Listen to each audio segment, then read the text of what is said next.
There are people in this world who carry pain so deep that it changes the very way they breathe. Everyone deserves a second chance. Even when the world has forgotten them, Amir sat on the cold sidewalk of Fifth Street Market, his worn army coat wrapped around his thin frame. At 62, he had become invisible to most people who passed by. The merchants knew him as the quiet homeless man who never caused trouble. One morning, someone dropped a cardboard box near his spot and walked away. Inside were two dying puppies, sick and barely breathing. The shopkeepers started laughing. "Look what the old man got," one said. "2 more problems he can't handle." But they didn't know who Amir really was. They had no idea what his gentle hands could do, what those puppies would mean to him, or how saving them would reveal a secret that changed everything. What was Amir hiding about his past that made him so good with those dying animals? Before we jump back in, tell us where you're tuning in from, and if this story touches you, make sure you're subscribed, because tomorrow I've saved something extra special for you. The morning sun cast long shadows across Fifth Street Market, painting the weathered asphalt in shades of amber and gold. Vendors were already setting up their stalls, the familiar symphony of metal clanking against metal filling the air as they assembled their displays. The scent of fresh bread from Hassan's bakery mingled with the earthy aroma of ripe tomatoes from Maria's fruit stand, creating a tapestry of smells that had defined this corner of the city for decades. Amir Hassan al-Rashid pulled his worn army coat tighter around his shoulders as he watched the daily ritual unfold. The coat had seen better days. Its olive drab fabric faded to a dusty brown, patches sewn over tears with mismatched thread, pockets that sagged from years of carrying the few possessions that mattered. But it was his armor, his shield against a world that had forgotten him, and he never took it off. Not even in the sweltering heat of summer. At 62, Amir had learned the art of invisibility. He knew exactly where to sit so the merchants could see him but not feel threatened by his presence. He understood the unspoken rules of this small community: be respectful, cause no trouble, and survive quietly on the margins. His spot was a carefully chosen piece of concrete near the fountain that had stopped working 3 years ago, close enough to the main thoroughfare to catch the occasional charitable gesture, but far enough from the storefronts to avoid being shooed away. Maria Gonzalez had been running her fruit stand for 27 years, and she had watched this neighborhood change from a thriving marketplace to something grittier, more desperate. She remembered when the fountain worked, when families would bring their children to play while parents shopped. Now, it was mostly survival vendors trying to make ends meet, customers looking for bargains they could barely afford, and people like Amir finding ways to exist in the spaces between. "Buenos dias, Amir," she called softly as she arranged oranges in neat pyramids. Her voice carried the warmth that had made her a mother figure to half the neighborhood, including several grown men who still brought their troubles to her fruit stand. Amir nodded in response, a gesture that conveyed both gratitude and understanding. Maria was one of the few who treated him like a human being, rather than a problem to be solved or ignored. She had never asked about his past, never pressured him with questions about how he had ended up here.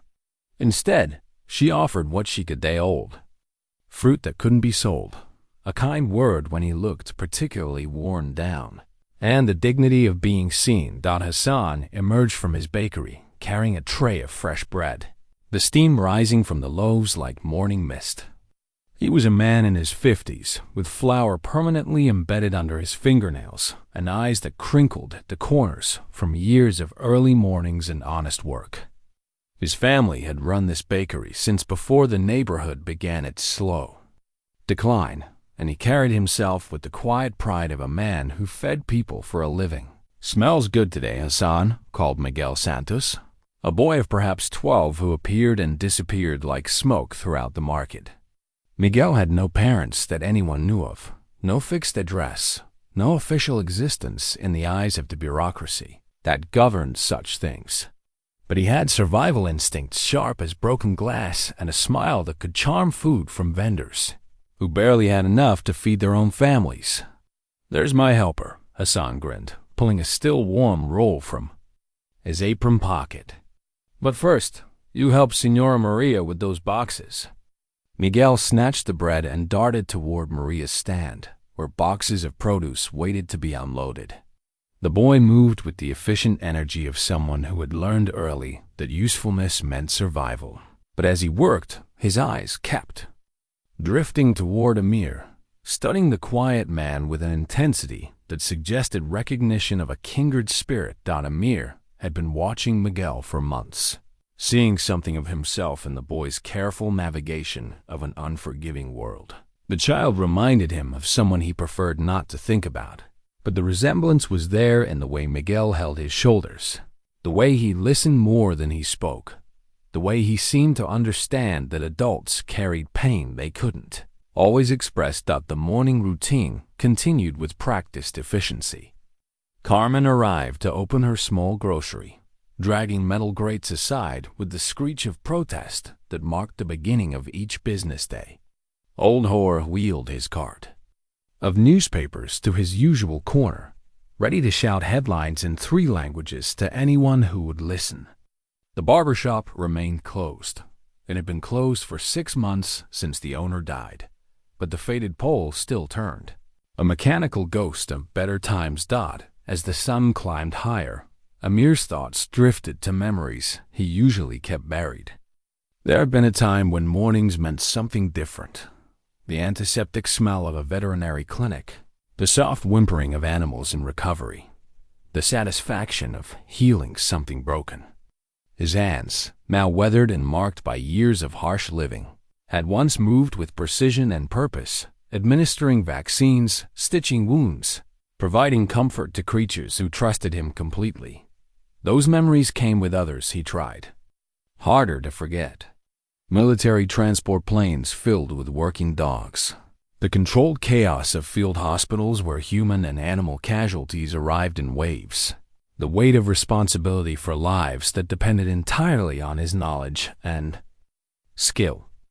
The memories blended together successful surgeries and heartbreaking losses, moments of triumph and crushing failures that still visited him in dreams. But it was one particular memory that had driven him to this corner of the world. One failure that had unraveled everything he thought he knew about himself and his purpose. Sarah's face appeared in his mind, as it did every morning and every night, her dark eyes bright with intelligence and compassion, her hands gentle as she helped him care for injured animals. She had inherited his love for healing, his instinct for nurturing broken things back to wholeness. The accident had been no one's fault, the police said. A sudden storm, wet roads, another driver running a red light. But Amir knew better. If he had been home instead of working late at the clinic, if he had insisted on picking her up from her study group, if he had taught her to drive more defensively, the list of ifs was endless and torturous. After Sarah died, everything else had crumbled with surprising speed. The clinic where he had worked for 15 years suddenly felt like a mausoleum. The animals he treated reminded him of the one Sarah had loved. The colleagues who offered condolences meant well, but their sympathy felt like pity, and pity was something he couldn't bear. The drinking started as medication for grief, but became something else, entirely a way to blur the edges of memory, to quiet the voice in his head that cataloged his failures. The job went first, then the apartment, then the few friends who tried to help but couldn't reach past, the walls he had built around his pain. The army coat was all that remained of his former life, a tangible connection to a time when he had served something larger than himself. It had been issued to him during his time as a military veterinary technician, when he had been responsible for the health and welfare of working dogs in combat zones. The coat had been through deployments in places whose names he couldn't mention. To civilians, had absorbed the smells of diesel fuel and desert sand and the antiseptic solutions. He used to clean wounds. Now it served a different purpose, marking him as someone who had served while providing the deep pockets necessary for carrying the small possessions that defined his current existence. A worn wallet with expired identification, a plastic bag containing medication he couldn't afford to refill, a small notebook where he sometimes wrote letters to Sarah that would never be sent. The market was fully alive now, with customers beginning to arrive for their daily shopping. Amir observed the familiar patterns, Maria greeting regulars by name, Hassan explaining the day's specials to anyone who would listen, Miguel darting between stalls with messages and small favors that earned him coins and scraps of food. It was a community bound together by necessity and geography, people who might not choose each other as neighbors, but who had learned to coexist with the kind of grace that emerges from shared struggle. A young woman pushing a stroller paused near the fountain, her toddler pointing excitedly at the pigeons that had gathered around Amir's feet. He had learned that children were drawn to him in a way that made their parents nervous, perhaps sensing something gentle beneath his weathered exterior. The woman smiled politely and moved on, but not before dropping a dollar bill near his hand, with the careful casualness of someone who wanted to help without causing embarrassment. Amir nodded his thanks, understanding the delicate etiquette of charity. He had learned to accept what was offered without asking for more, to express gratitude without becoming dependent, to maintain dignity in circumstances that could easily strip it away. The money would buy him a cup of coffee later, maybe a sandwich. If Maria had fruit, she needed to clear before it spoiled. As mid-morning approached, the rhythm of the market settled into its familiar groove. This was his world, now smaller than the life he had once lived, but not without its own forms of richness. He had found peace in the simplicity of survival. He had found peace in the survival, in the daily challenge of existing without causing harm to himself or others. It wasn't the life he had planned, but it was the life he had chosen when choosing became too difficult. The pigeons cooed softly around his feet, trusting him with the same instinct that had once made wounded animals relax under his touch. He scattered breadcrumbs saved from yesterday's charity, watching the birds navigate their own version of community politics. Even here, in the margins of the world, there were patterns to be observed, small dramas playing out, lives being lived with whatever dignity could be mustered. Amir settled back against the broken fountain, pulling his army coat around himself like a blanket and prepared for whatever the day might bring. In his experience, the unexpected was usually unwelcome, but he had learned to meet it with the patience that comes from having very little left to lose.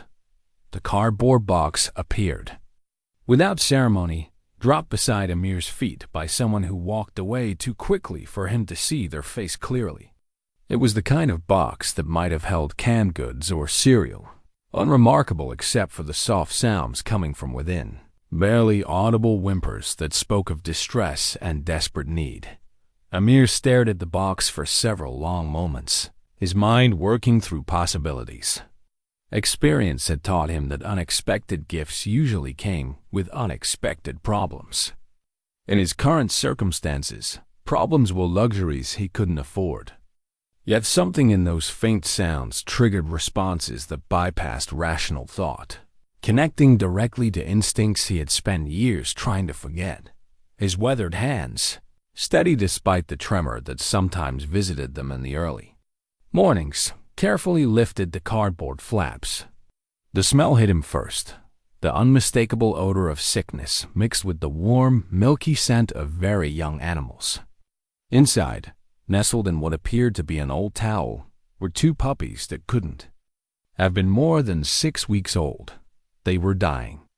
Amir knew this with the same certainty that had once allowed him to diagnose conditions in military working dogs under combat conditions. One puppy, apparently female, lay completely still except for the shallow, rapid breathing that indicated severe dehydration. Her coat, which might have been golden under better circumstances, was matted and dull. The other, slightly larger and probably male, managed to lift his head weakly when light entered the box, but the effort seemed to exhaust him completely. "Madre Maya," Maria whispered, appearing at Amir's shoulder with the quiet footsteps that came from years of navigating crowded market spaces. "¿Qué es esto?" The question drew attention from other vendors, and within moments, Amir found himself surrounded by a small crowd of onlookers. Hassan wiped flour-dusted hands on his apron as he peered into the box. Carmen crossed herself and muttered something in Spanish about the cruelty of people. Even Miguel materialized from wherever he had been, his young face serious as he studied the dying animals. "Someone's idea of a joke," laughed Roberto, the man who sold phone accessories from a booth near the market's entrance. "Give the homeless guy some pets he can't take care of. Real funny, right?" Several other vendors chuckled, the kind of nervous laughter that emerges when people encounter suffering they don't know how to address. To them, this was just another example of the random cruelties that punctuated life in their corner of the world. Someone else's problem dumped on someone who was already carrying too much. But Amir wasn't listening to their commentary. His attention had narrowed to the two small lives in the box, his mind automatically cataloging symptoms and calculating probabilities. Severe dehydration, certainly. Malnutrition. Possible internal parasites. The smaller puppy's breathing pattern suggested fluid in the lungs, which could indicate pneumonia or congestive heart failure. Without immediate intervention, both animals would be dead within hours. "They're suffering," said a voice behind him. Amir turned to see Dr. Elena Vasquez, who ran a small medical clinic 3 blocks away. She sometimes walked through the market, on her way to work, usually too hurried for anything more than a polite nod. Today, however, she had stopped, her trained eyes taking in the scene with professional assessment. "See, they are dying," Maria agreed, her maternal instincts clearly troubled by the sight. "But what can be done? Amir, he has no money for veterinario." "Even if he did," Hassan added pragmatically, "look at them. Too far gone, I think." Dr. Vasquez knelt beside Amir, her movement bringing her close enough to study both the puppies and the man holding their box. She noticed things that others missed, the way his hands remained perfectly steady despite the magnitude of what he was witnessing, the clinical precision with which his eyes moved over the animals' bodies, the subtle shift in his posture that suggested muscle memory responding to a familiar situation. "You know something about animals," she said quietly, making it a statement rather than a question. Amir met her gaze briefly, then looked away. Talking about his past was territory he had learned to avoid. Every conversation about who he had been led inevitably to questions about how he had ended up here, and those answers required sharing pain. He had no intention of revealing to strangers, but the puppy in his hands, he had lifted the smaller one without conscious thought, was growing colder despite the morning warmth. Her breathing was becoming more labored, and he could feel the rapid flutter of her heartbeat against his palm. Time was running out, and time was the one thing that couldn't be replaced with good intentions or delayed by careful evasions. "They need fluids," he said, his voice rusty from disuse, but carrying an authority that surprised everyone present, including himself. "Sub-Q fluids, maybe 4 if we can find a vein. And they need warmth. Their body temperature is too low for their systems to function properly." The crowd had grown silent, processing this sudden transformation of the quiet, homeless man into someone who spoke with obvious medical knowledge. Dr. Vasquez studied his face with new interest, recognizing the tone of voice she had heard from veterinary colleagues, clinical, precise, focused entirely on problem-solving rather than emotional response. "You're talking about medical intervention," she said carefully. "Do you have experience with that?" Before Amir could answer, Miguel had darted away and returned with an armload of items scrounged from various market stalls. Clean towels from Hassan's bakery, a plastic bottle that had contained cooking oil, but was now filled with warm water. Even a small cardboard box that would serve as a makeshift incubator. "For keeping them warm," the boy explained, arranging the materials with surprising efficiency. "My cousin, he breeds rabbits. Says baby animals, they die from cold even more than hungry." Amir found himself accepting the supplies, his hands moving, with practiced efficiency, to create a warming nest for the puppies. He used the towels to fashion bedding that would retain heat while allowing air circulation, positioned the bottle of warm water to provide consistent temperature without direct contact that might cause burns, and arranged the cardboard walls to block drafts while maintaining visibility. As he worked, his mind was calculating dosages and treatment protocols that he hadn't consciously accessed in years. The smaller puppy needed immediate fluid replacement, probably lactated ringers. Solution if he could find it, though even sugar water would help in the short term. The larger one required respiratory support and needed to be monitored for signs of pneumonia. "I can get medical supplies," Dr. Vasquez said quietly, watching his movements with growing fascination. "My clinic has 4 fluids, antibiotics, even some veterinary medications I keep for emergencies. But I need to know you understand what you're doing." The question hung in the air between them, heavy with implications that extended far beyond the immediate crisis. Amir understood that answering honestly would open doors he had spent years keeping closed, would invite scrutiny of a past he had worked hard to leave behind. But the alternative was watching these small lives slip away while he protected secrets that suddenly seemed less important than the shallow breathing in his hands. "I know what I'm doing," he said finally, meeting her eyes with steady conviction. "But I'll need help. I'll need somewhere to work where we won't be disturbed." "Doctor." Vasquez nodded slowly, clearly making calculations of her own. "My clinic opens in an hour. Can they wait that long?" Amir looked down at the puppies, now nestled in their improvised warming chamber.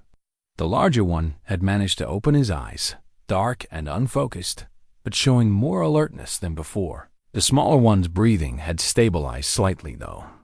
She remained critically weak. "They'll make it an hour," he said, surprised by the confidence in his own voice. "But after that, we need to move fast." The crowd began to disperse, vendors returning to their daily routines, but casting frequent glances back at the unusual scene. Maria lingered, her maternal instincts clearly engaged, while Hassan wrapped several day-old pastries in paper and left them beside Amir's improvised animal hospital. "For your strength," he explained gruffly. "This work, it takes energy." Miguel had appointed himself as assistant, gathering additional supplies and maintaining the warming setup with the serious concentration of a medical resident. His presence was oddly comforting another set of hands. Another mind focused on the problem at hand rather than the complications it might create. As the hour passed, Amir found himself settling into patterns he had thought were lost forever. His hands moved with increasing certainty, adjusting the puppies' positions to optimize their breathing, monitoring their responses to warmth and gentle stimulation, calculating the timeline of interventions they would need to survive the next critical hours. The irony wasn't lost on him that he was preparing to save lives in full view of people who had watched him struggle to save his own. But for the first time in years, the voice in his head that cataloged his failures had gone quiet, replaced by the familiar rhythm of medical thinking that had once defined his identity and purpose.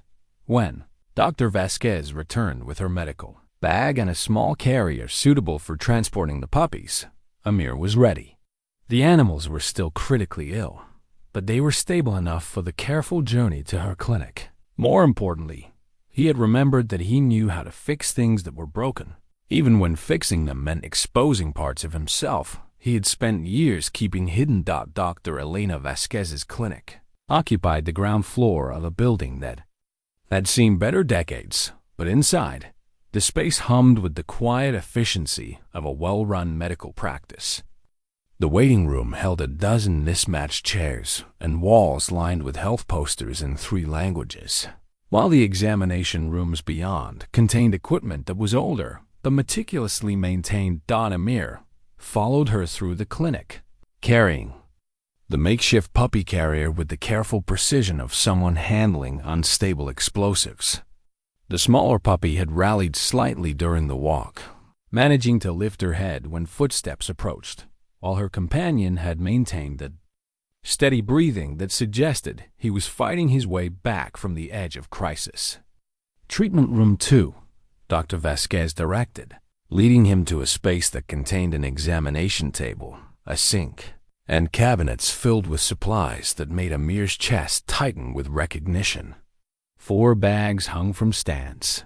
Boxes of syringes were organized by size, and the familiar smell of antiseptic brought back memories he wasn't prepared to handle. "Tell me what you need," she said. Pulling on latex gloves with practiced efficiency, Amir set the carrier on the examination table and carefully lifted out the smaller puppy, his hands automatically cradling her in a way that supported her breathing, while keeping her warm. Under the clinical lighting, her condition was even more apparent. Severe dehydration had left her gums pale and tacky, her eyes sunken, her skin slow to return to normal position when gently pinched. "Lactated ringer solution," he said, his voice settling into the clipped efficiency of medical communication.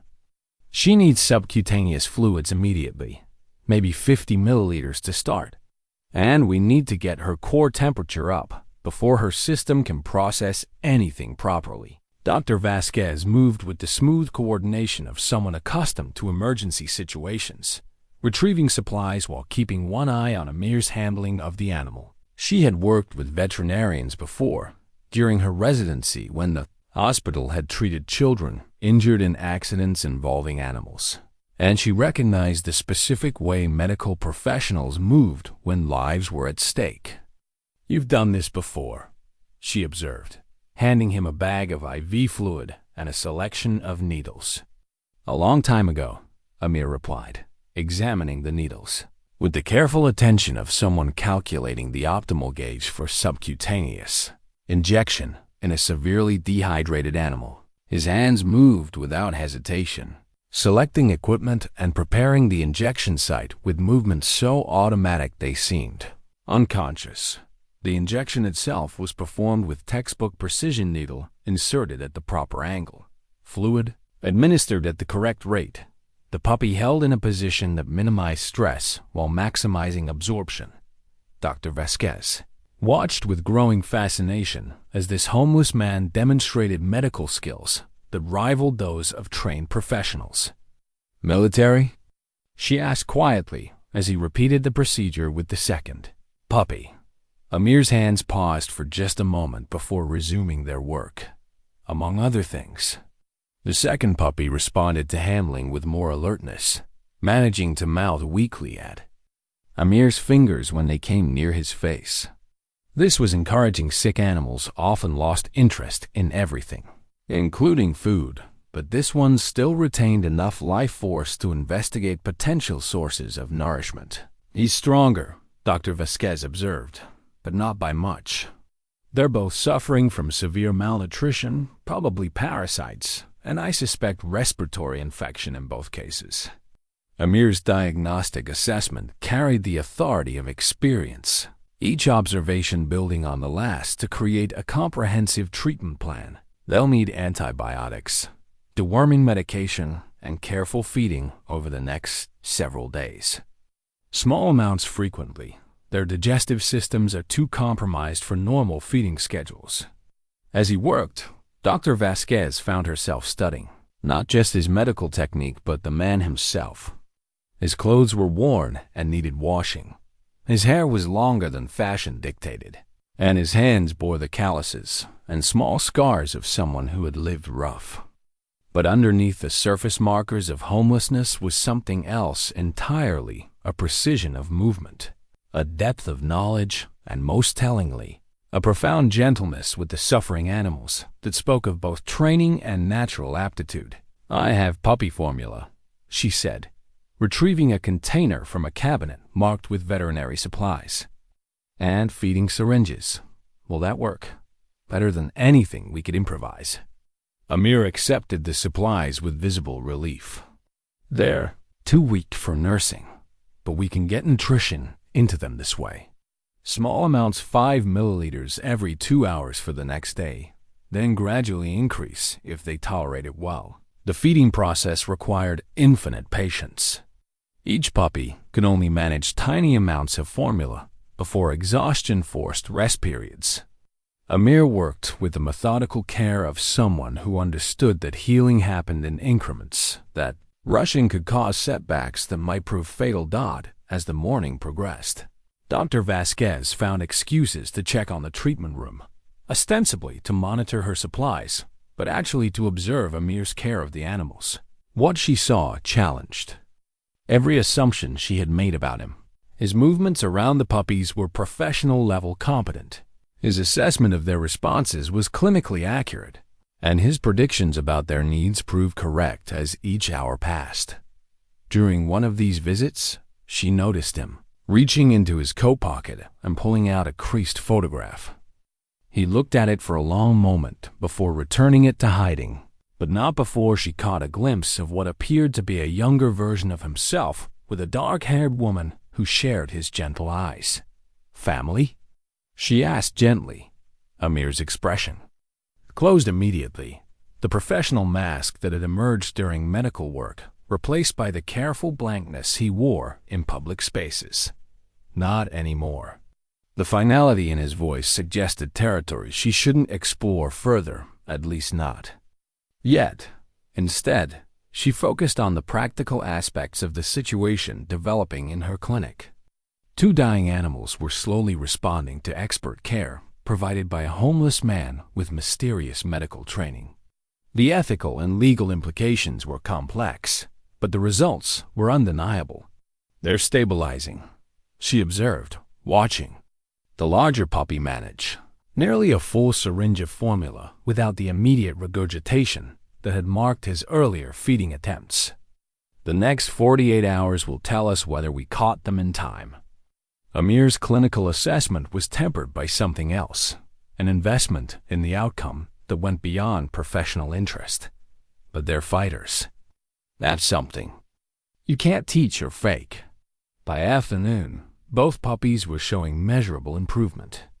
Their breathing was stronger, their responses to stimulation more consistent, and most encouragingly, they had begun to seek out warmth and comfort in ways that suggested returning awareness of their environment. Amir had fashioned a more sophisticated recovery area using supplies borrowed from throughout the clinic, heating pads set on low temperature, towels arranged to create both security and easy access for feeding, and a monitoring system that allowed him to track their vital signs without constant handling. "What will you call them?" Dr. Vasquez asked during one of her visits to the treatment room.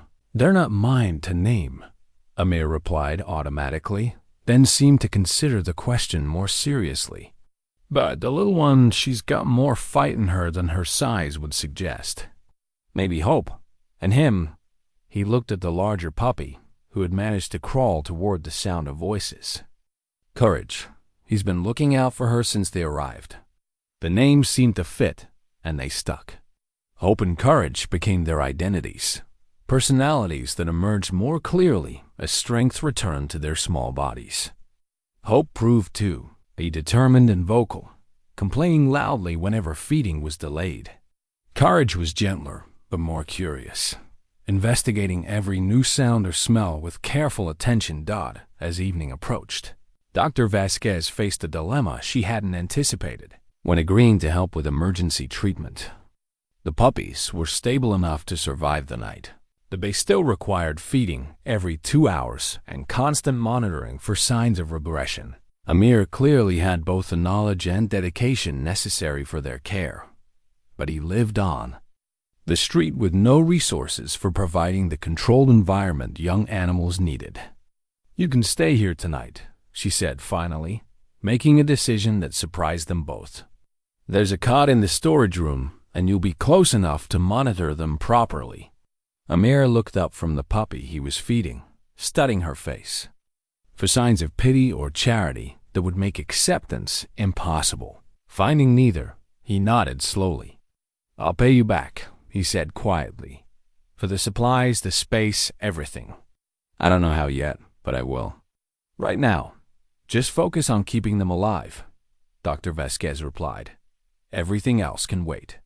As she prepared to leave for the night, she found herself watching Amir settle into the rhythm of overnight animal care, checking vital signs, adjusting heating, preparing for the next feeding schedule. His movements carried the confidence of someone who had done this many times before, in circumstances that were probably far more challenging than her well-equipped clinic.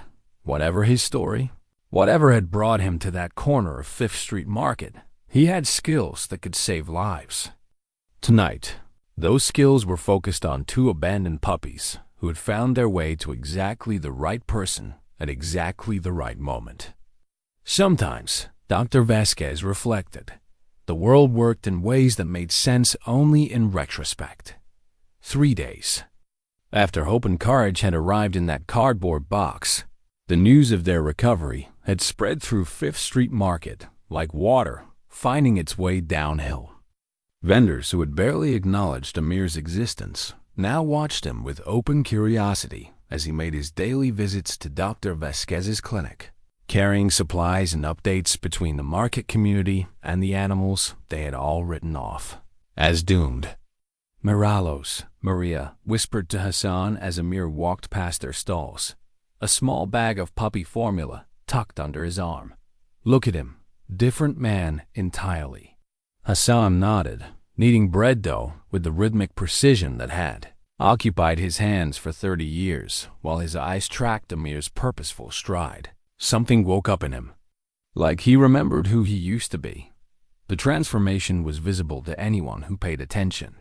The careful invisibility that had defined Amir's public presence had been replaced by something more substantial, not confidence exactly, but purpose. His shoulders carried themselves differently. His eyes met those of people who spoke to him, and most remarkably, he had begun to speak first in conversations. Rather than simply responding to direct questions, Don Miguel had become his most devoted observer, appearing at the clinic each morning with offerings that ranged from useful, clean towels scrounged from various sources to touchingly impractical, a small toy he had found in the market's lost and found box because he thought the puppies might like something to play with as they grew stronger. "How are Hope and Courage today?" the boy asked, using the names that had somehow become official through repetition. "Better every day," Amir replied, settling onto the steps outside the clinic where Miguel had learned to find him during the morning feeding break. "Hope tried to walk yesterday. Only made it a few steps before she got tired, but she's determined." Miguel's face lit up with the kind of joy that came from having very few good things to celebrate. "And Courage? He's the protector. Won't eat until he knows Hope has been fed first. And if anyone approaches their area too quickly, he positions himself between them and her." Amir's voice carried warmth that hadn't been there a week earlier. "Smart dogs. They understand loyalty." The boy absorbed this information with serious attention, filing it away with the growing collection of knowledge he was accumulating about animal care. He had appointed himself as Amir's unofficial assistant, and his questions had evolved from simple curiosity to genuine interest in learning medical techniques. "Could you teach me to give the medicine?" Miguel asked. "I'm good with my hands. I won't hurt them." Amir studied the boy's face, seeing earnestness mixed with the kind of hunger for purpose that he recognized from his own past. Miguel was perhaps 12, old enough to understand responsibility, but young enough to learn without the preconceptions that made adult students difficult to train. "Medicine isn't a game," he said carefully. "Animals can die if you make mistakes." No. Miguel's response was immediate and solemn. "That's why I want to learn right, so I can help instead of just watching." The conversation was interrupted by the arrival of Dr. Vasquez, who had developed the habit of checking on both her patients and their primary caregiver during her morning rounds. She had been observing Amir's work for 3 days now, and her professional assessment had evolved from surprised approval to genuine respect. "Good morning, gentlemen," she said, settling beside them on the clinic steps. "I have updates from our patients." Both Amir and Miguel leaned forward with identical expressions of eager attention, a sight that brought a smile to her face. Hope gained 2 ounces overnight, and Courage is showing much stronger reflexes. Their appetites are increasing, and their respiratory function is almost normal. "Blood work?" Amir asked, his question carrying the technical precision of someone who understood the importance of laboratory data in tracking recovery. "Better than I expected. Parasite load is decreasing, liver and kidney function are within normal ranges, and their immune systems are responding well to treatment." She paused, studying his face. Whoever abandoned these animals did it early enough in their illness. That permanent damage was avoided. A few more days, and we would have been looking at a different outcome entirely. Amir's expression darkened slightly at the mention of abandonment, and Dr. Vasquez filed away his reaction for future consideration. His emotional investment in these particular animals went beyond professional interest or general compassion for suffering creatures. There was something personal in his response that suggested their situation resonated with his own experience in ways she was only beginning to understand. "When can they be weaned to solid food?" he asked. "Soon. Another week, perhaps. They're putting on weight and showing interest in exploring their environment, which are good indicators of digestive readiness." She hesitated, then asked a question that had been troubling her since the first day. "Have you thought about long-term placement? They're going to need homes, training, proper veterinary care as they grow."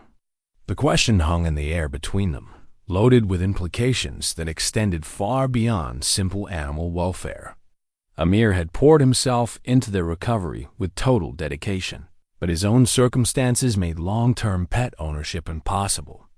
He lived on the street, survived on charity and occasional odd jobs, and had no resources for providing the stable environment that growing dogs would require. "I can't keep them," he said finally, his voice carefully neutral. "But I want to make sure they go to people who understand what they've been through. They deserve homes where they'll be valued, not just fed." Miguel's face fell with the disappointment of someone who had begun to imagine a different future. One where the small family they had formed around Hope and Courage's recovery might somehow become permanent. "But they know you. They trust you. Look how they calm down when they hear your voice." It was true. Over the past 3 days, both puppies had developed strong responses to Amir's presence. They would settle immediately when he handled them, ate more readily when he provided their feedings, and seemed to sleep more peacefully when he was nearby. The bond between them was undeniable, built through hours of patient care and the kind of trust that emerges between caregivers and those whose lives they have saved. "Trust isn't always enough," Amir replied, pulling his army coat tighter around his shoulders despite the morning warmth.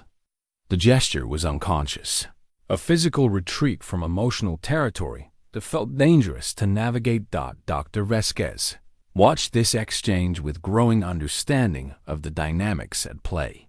She had seen the way Amir interacted with Hope and Courage, professional competence mixed with genuine affection, clinical assessment tempered by emotional investment. But she had also seen him catch himself whenever that investment became too visible, pulling back from connections that might demand more than he was prepared to give. "There's no rush," she said gently. "They need several more weeks of recovery before placement becomes urgent. And in the meantime, they benefit enormously from continuity of care." This was diplomatic language for what they all understood, that separating Amir from the puppies now would be traumatic for all parties involved. The animals had imprinted on him as their source of safety and nourishment, while he had found in their recovery a sense of purpose that had been absent from his life for years. "I need to check on them," Amir said, standing with the kind of careful movement that suggested joints stiff from sleeping on clinic floors and market benches. Feeding time was an hour ago, and Hope gets cranky when her schedule is disrupted. He disappeared into the clinic with Miguel trailing behind, leaving Dr. Vasquez alone with her thoughts about the complicated situation developing under her professional supervision. As a physician, she understood the healing power of caring for others, the way purpose and responsibility could restore a sense of self-worth that trauma had damaged. But she also recognized the risks inherent in forming attachments that circumstances might make impossible to maintain inside the clinic. Amir moved through the familiar routine of puppy care with practiced efficiency. The makeshift recovery area had evolved over the past 3 days into something approaching a professional animal care facility, complete with feeding schedules posted on the wall, medical charts tracking each animal's progress, and supplies organized with military precision. Hope greeted his arrival with enthusiastic tail wagging and the demanding whimpers that had become her signature communication style. She had grown visibly stronger, her coat regaining luster and her movements showing increasing coordination. Courage was more reserved, but equally responsive, positioning himself where he could observe Amir's activities while maintaining protective proximity to his smaller companion. "Look at this," Miguel said excitedly, pointing to small puddles near the puppy's sleeping area. "They're making it to the newspapers."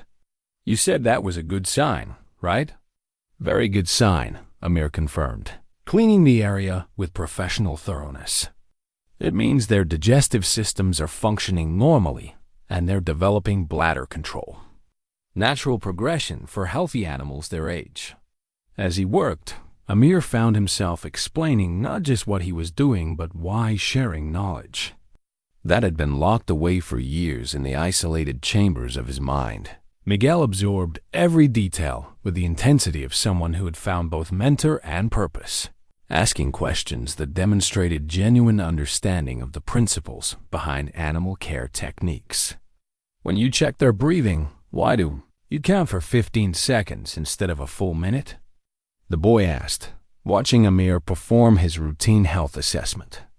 "Because their heart rates are much faster than humans, and 15 seconds gives you enough data to calculate accurate measurements without stressing them with prolonged handling." Amir's teaching voice was emerging naturally, patient and thorough, in ways that suggested this was not his first experience with curious students. With animals this young, minimizing stress is as important as monitoring health. The morning feeding proceeded with the smooth coordination they had developed over 3 days of practice.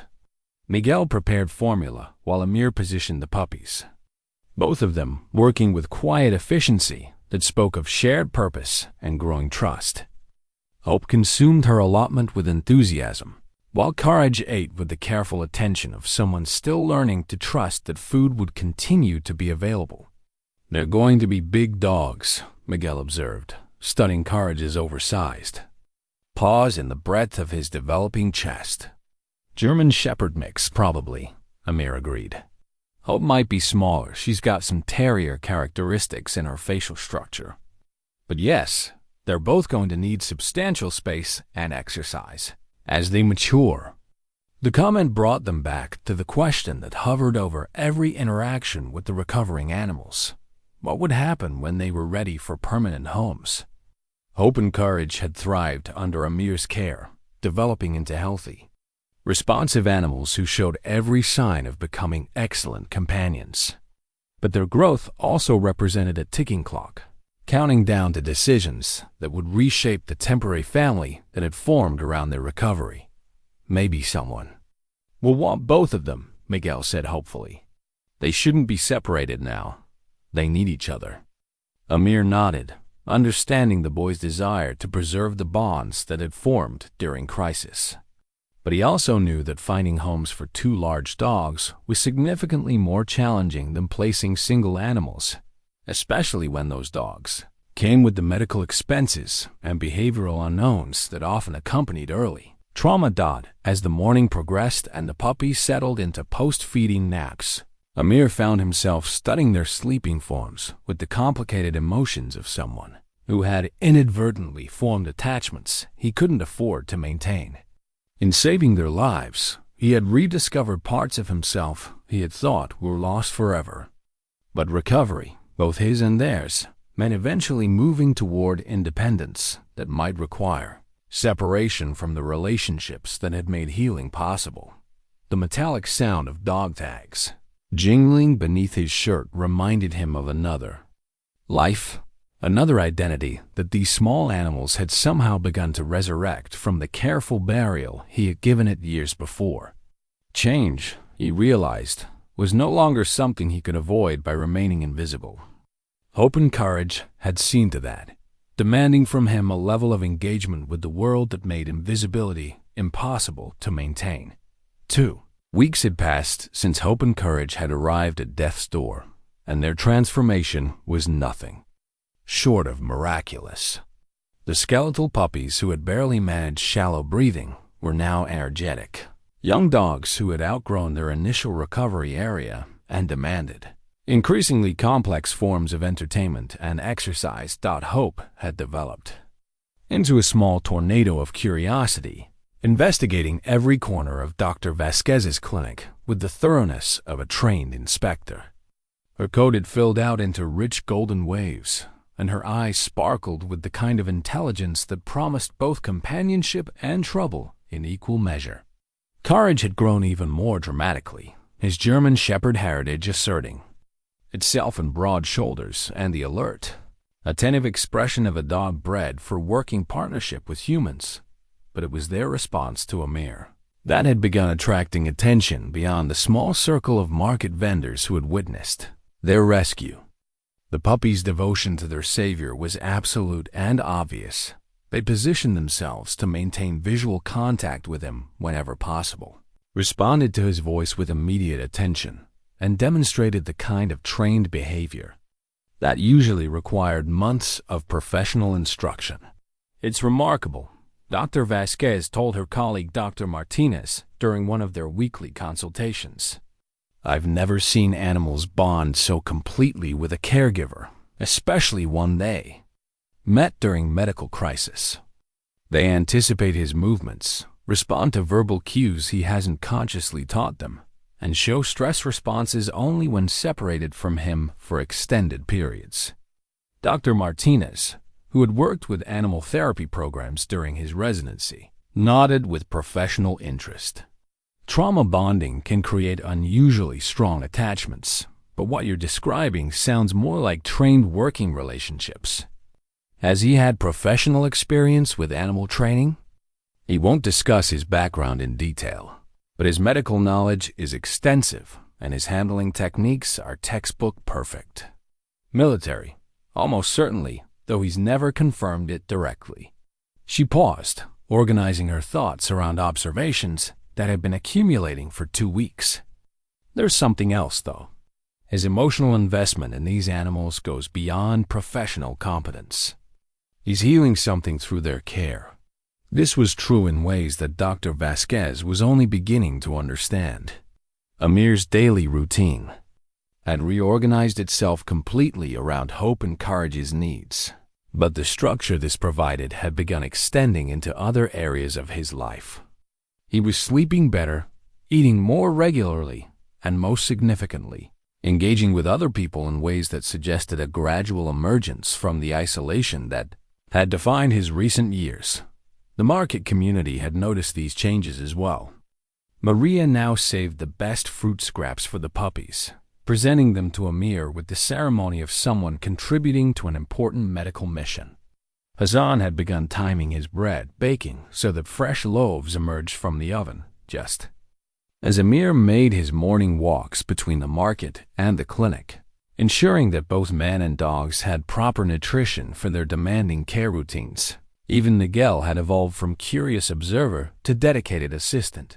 Arriving at the clinic each morning with supplies he had gathered from throughout the neighborhood, clean towels donated by sympathetic laundromat customers, toys contributed by children who had heard about the puppy rescue, and once, memorably, a proper dog bed that someone had discarded, but which proved perfect for two rapidly growing animals.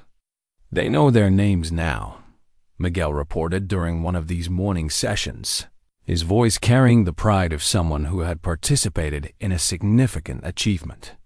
"Watch this. Hope, courage, come here." Both puppies responded immediately, Hope with bouncing enthusiasm and courage with the more measured approach that characterized his personality. They positioned themselves attentively, waiting for whatever instruction or interaction might follow their successful response to being called.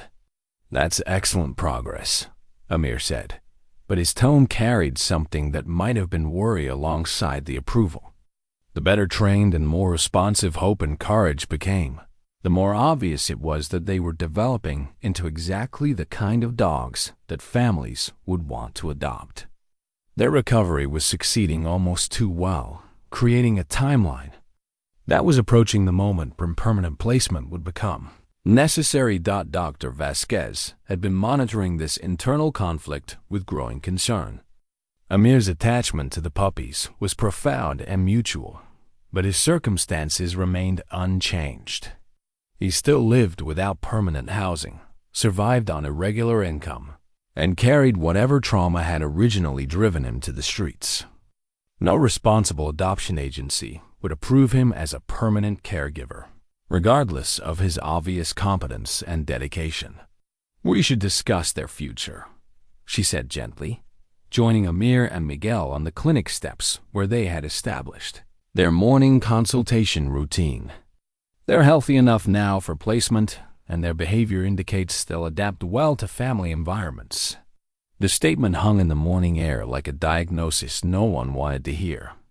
Both Amir and Miguel understood the practical necessity behind her words, but understanding didn't make the prospect of separation any easier to contemplate. "How would we find the right homes?" Miguel asked, his question carrying the unspoken hope that the process might be difficult enough to justify delay. "There are several good rescue organizations that specialize in placement of animals with medical histories," Dr. Vasquez replied. "They conduct thorough screening of potential families, provide ongoing support during adjustment periods, and maintain contact to ensure successful long-term outcomes." Amir listened to this information with the careful attention of someone processing unwelcome but necessary details. His rational mind understood that Hope and Courage needed more than he could provide space to run. Consistent veterinary care, the security of legal ownership that would protect them from future abandonment. But his emotional response to the prospect of losing them was surprisingly intense, touching places in his psyche that had been dormant since he had stopped allowing himself to form attachments that mattered. "What kind of families?" he asked. "Finally, ideally, experienced dog owners who understand the commitment involved in caring for large, intelligent breeds. People with adequate space, financial resources for ongoing medical care, and patience for continued training." She paused, studying his expression. "The rescue organizations would also want to maintain some contact with you, given your role in their recovery and their obvious attachment to you." This possibility offered some comfort, but Amir understood that visitation rights were different from the daily intimacy of care that had defined his relationship with the puppies. Once they were placed in permanent homes, his role would necessarily diminish to something more peripheral, appropriate for someone who had been their temporary caregiver rather than their primary human bond. As if sensing the emotional weight of the conversation, both Hope and Courage had positioned themselves closer to Amir, Hope settling her head on his knee while Courage maintained watchful attention to the surrounding environment. Their behavior demonstrated the working partnership that had developed naturally during their recovery, Hope seeking comfort and connection, Courage providing protective awareness that allowed both his companion and their human to relax. "They understand more than people think," Miguel observed, gently stroking Hope's ears. Dogs know when something important is being decided. Intelligence was never the question, Amir replied, his voice carrying the professional assessment that emerged whenever he discussed animal behavior. They're both exceptionally smart and well socialized despite their traumatic start. Any family would be fortunate to have them. The words were accurate, but delivered with the careful neutrality of someone protecting himself from the full emotional impact of what he was saying. Dr. Vasquez recognized the defensive mechanism. She had seen it in parents discussing necessary medical procedures for their children, in families making end-of-life decisions for elderly relatives. Love sometimes required choices that felt like betrayal, even when rationality supported their necessity. There's no immediate rush, she said carefully. They benefit from continued stability during their final growth phase. And frankly, your care has been so effective that extending their current situation seems medically advisable. This diplomatic postponement of the inevitable was welcomed by all three members of their informal family, though none voiced their relief directly. Instead, they focused on practical matters, training routines that would prepare Hope and Courage for eventual family life, socialization experiences that would ease their transition to new environments, and the ongoing medical monitoring that ensured their complete recovery. But underneath the practical planning, deeper currents were reshaping Amir's relationship with both the dogs and his own future. For the first time in years, he was being forced to consider what came next, to plan beyond simple survival toward goals that involved other lives depending on his decisions. The responsibility was terrifying and exhilarating in equal measure, demanding engagement with a world he had spent years trying to escape. The small medal hidden in his coat pocket seemed to weigh more heavily as these thoughts circulated, its presence a reminder of another time when his actions had determined whether lives were saved or lost. Hope and Courage had given him a chance to prove that his hands could still heal instead of harm. But their success was creating new challenges that would test whether healing could extend to the careful reconstruction of a life he had thought was irreparably broken. The drawing was faded and creased from years of careful folding, its childish crayon strokes depicting two figures, one tall, one small, surrounded by animals of various sizes and species. At the bottom, in the careful block letters of a 7-year-old, were the words, "Daddy and Sarah's Animal Hospital." Amir held it with the reverence usually reserved for sacred objects, his weathered fingers tracing lines that had been drawn with love and limitless faith in possibility. He had found it that morning while searching through his few possessions for something to use as a training treat pouch, buried beneath documents and memories he rarely allowed himself to examine. But Hope's enthusiastic response to basic obedience training had reminded him of another young creature who had shared his love of animals. Another partnership built on trust and mutual understanding. Sarah had been 10 when she drew the picture, full of plans for the veterinary practice they would run together once she finished school and joined him as a professional partner. She had possessed natural instincts for animal care that rivaled his own training, able to calm frightened creatures with touch and voice in ways that seemed almost magical to observers. She would have loved them, he said quietly, watching Hope practice the stay command with the serious concentration she brought to all new learning. Courage had already mastered basic obedience and had moved on to more complex behaviors, demonstrating the kind of intelligence that made professional trainers eager to work with. German Shepherd breeds. Miguel looked up from where he was preparing training treats, small pieces of chicken that Hassan had contributed to their educational mission. "Sarah?" Amir nodded, holding the drawing so the boy could see it. "My daughter. She wanted to be a veterinarian from the time she could walk. Used to follow me around the clinic, learning to give medications and assist with examinations. She was double quotes." He paused, searching for words that could encompass a life cut short by random tragedy. "She was the best thing I ever did with my life." The admission surprised him with its spontaneity. He had spent years avoiding conversations about Sarah, protecting her memory from the contamination of pity and well-meaning condolences that could never address the magnitude of loss. But something about watching Hope and Courage respond to training with the same eager intelligence Sarah had shown made sharing her story feel necessary rather than painful. "What happened to her?" Miguel asked with the direct curiosity of someone too young to understand that some questions carried weight that could crush unprepared listeners. "Car accident 3 years ago."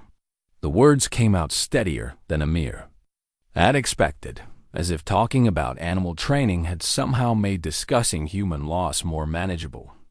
She was studying for her veterinary school entrance exams, had her whole future planned out, including the specialty areas she wanted to focus on and the populations she hoped to serve.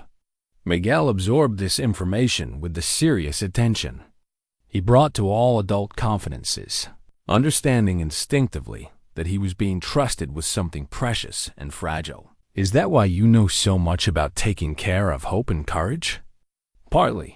I was a veterinary technician in the military, worked with dogs trained for detection and protection services. But Sarah taught me as much as I taught her. She could see things in animals that I missed, understand their emotional states in ways that made medical treatment more effective." He folded the drawing carefully, returning it to the safety of his coat pocket. "She would have been better at this than I am." The conversation was interrupted by Hope's enthusiastic barking. She had successfully completed her training sequence and was demanding the reward she knew was forthcoming.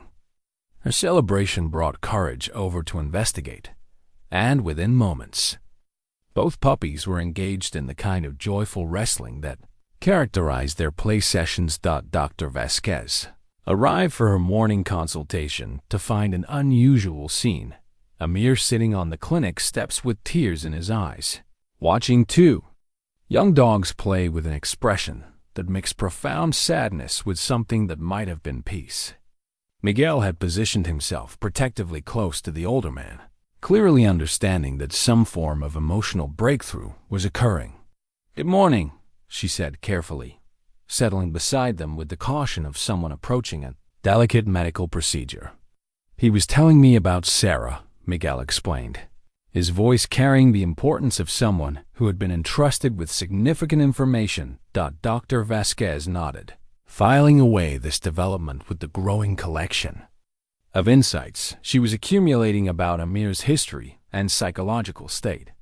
The emergence of his daughter's story represented significant progress in his willingness to share the trauma that had driven him to the streets. But it also suggested that his attachment to Hope and Courage carried complicated emotional weight that extended far beyond simple animal rescue. "She must have been very special," she said gently. "She was going to change everything," Amir replied, his voice carrying the conviction of someone describing established fact rather than interrupted possibility. "Had plans for mobile veterinary services for underserved communities, animal therapy, programs for trauma survivors, partnerships with shelters to improve adoption success rates. She saw connections I never would have thought of." As he spoke, both Hope and Courage had settled beside him, their post-play contentment creating the kind of peaceful family grouping the photographers sought to capture. The image was poignant in ways that went beyond simple human-animal bonding. It suggested healing, restoration of purpose, and the gradual reconstruction of emotional connections that trauma had severed. "Animals have always been easier for me than people," Amir continued, his observations flowing more freely than usual. "They don't judge, don't ask questions about your past, don't require explanations for the ways you've failed or the reasons you ended up where you are. Sarah understood that about me, used to say I spoke their language better than I spoke human." Miguel was absorbing every word of this revelation, storing away insights about both animal care and the complex emotions that adults carried. His own survival had depended on reading people's emotional states accurately, and he recognized in Amir's story some parallel to his own experience of loss and adaptation. The people need healing too, Dr. Vasquez observed, her comment carrying the gentle challenge of someone who had spent years treating human trauma. Sometimes taking care of animals is a way of learning to take care of ourselves. Amir considered this perspective with the thoughtful attention he brought to medical diagnoses. His care of hope and courage had indeed restored routines and purpose that his own self-care had lacked for years. The regular feeding schedules, consistent sleep patterns, and physical activity required by puppy care had created structure that supported his own health in ways he hadn't consciously recognized. Sarah used to say that animals taught her how to be patient with people, he said finally. That understanding how to calm a frightened dog helped her understand how to approach frightened humans. She was working on research about animal-assisted therapy for veterans with PTSD when he stopped, unable to finish the sentence that would acknowledge how her plans had been interrupted by random tragedy. The morning session continued with training exercises that had become more sophisticated as hope and courage demonstrated mastery of basic commands. Both dogs were showing aptitude for complex behaviors that suggested they could excel in specialized roles therapy work, service animal training, or advanced obedience competition. Their intelligence and responsiveness were remarkable even by professional standards, creating possibilities for their future that extended far beyond simple companionship. They're special animals, Dr. Vasquez observed, watching Courage demonstrate his ability to distinguish between different verbal cues for similar behaviors. All animals are special to someone who understands them, Amir replied, but his professional assessment carried personal pride in the results of his dedicated care. Hope and Courage just happened to find someone who could see what they were capable of becoming. As the morning progressed, the emotional intensity of earlier conversations settled into the comfortable rhythm of training and care that had defined their routine for 3 weeks. But the sharing of Sarah's story had shifted something fundamental in Amir's relationship with both the dogs and his own future. For the first time since her death, he had spoken about her work and dreams without the crushing weight of failure and guilt that usually accompanied such memories. Hope and Courage had given him more than purpose. They had given him permission to remember that his hands had once healed rather than harmed, that his knowledge could create rather than destroy, and that love, even when interrupted by tragedy, retained the power to inspire action that honored rather than betrayed the memory of what had been lost. The faded drawing in his pocket seemed lighter now, its childish optimism no longer a mockery of dreams deferred, but a reminder of possibilities that might yet be realized in forms different from what had originally been imagined. Sometimes, Amir reflected, healing required the courage to believe that second chances were possible, even when first chances had ended in heartbreak too. Profound to fully comprehend. The veterinary license was yellowed with age and bore the official seal of the Department of Defense, certifying that Staff Sergeant Amir Hassan al-Rashid had completed advanced training in veterinary medical technology and was authorized to provide medical care for military working animals in combat environments. Dr. Vasquez studied the document with growing amazement, cross-referencing the details with information she had found in military medical databases. Decorated twice for valor under fire, she said quietly, reading from the computer screen in her office. Credited with saving the lives of 43 military working dogs during 3 deployments. Specialized in trauma surgery and emergency medicine for animals injured in explosive attacks. Amir stood in the doorway of her office, his expression unreadable as she recited the professional achievements he had spent years trying to forget. The license had been discovered during a routine cleaning of the storage area where he had been sleeping, falling from his coat pocket when he had hung it on a hook near the cot. Dr. Vasquez had recognized its significance immediately, understanding finally why his medical knowledge was so comprehensive and his trauma treatment techniques so sophisticated. "You never lost your certification," she continued, scrolling through additional records. It's expired for civilian practice, but your military credentials are still valid. You could work in veterinary medicine tomorrow if you wanted to. I don't want to, Amir replied, his voice carrying the flatness that emerged whenever he was forced to confront his past directly. That life ended when Sarah died. Everything else was just detail. But even as he spoke, the evidence of his continued competence was impossible to ignore. Hope and Courage had not only survived their near-fatal condition, they had thrived under his care, developing into healthy, well-adjusted animals whose progress had impressed every professional who observed them. His instincts, knowledge, and technical skills had remained sharp despite years of disuse, suggesting the professional identity ran deeper than conscious choice. The conversation was interrupted by the arrival of Miguel, who burst into the clinic with the kind of urgent energy that usually preceded bad news. His face was flushed from running, his breathing rapid with excitement or fear, and his eyes carried the alert wariness of someone who had encountered unexpected danger. Amir, you need to see this, he said, pulling a crumpled paper from his pocket. Someone was asking questions about you at the market, asking about the dogs. The paper was a photograph, obviously taken without permission, showing Amir during one of his training sessions with Hope and Courage. The image had been printed on cheap paper and distributed throughout the neighborhood, with handwritten text that made Dr. Vasquez's blood run cold. This man is interfering with legitimate business operations. Anyone providing him assistance will face consequences. Who gave you this?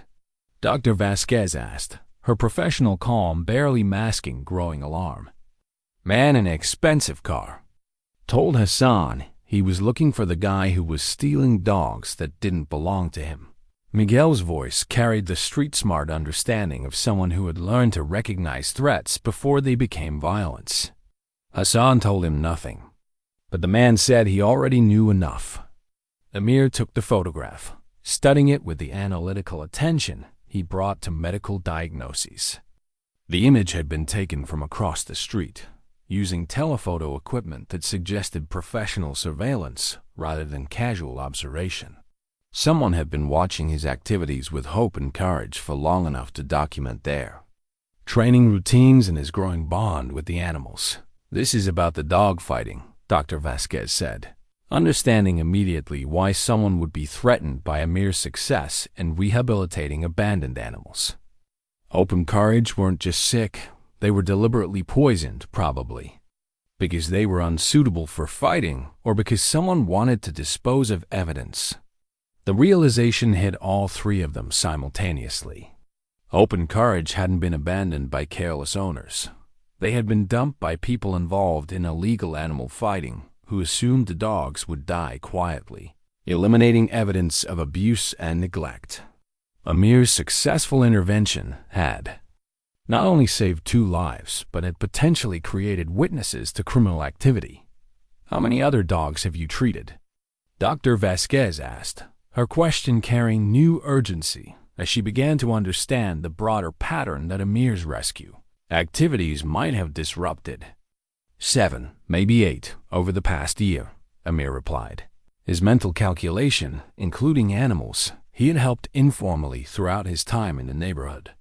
Strays with injuries consistent with fighting, abandonment, or deliberate harm. I always assumed they were victims of random cruelty or neglect. But viewed through the lens of organized criminal activity, his pattern of animal rescue took on different significance.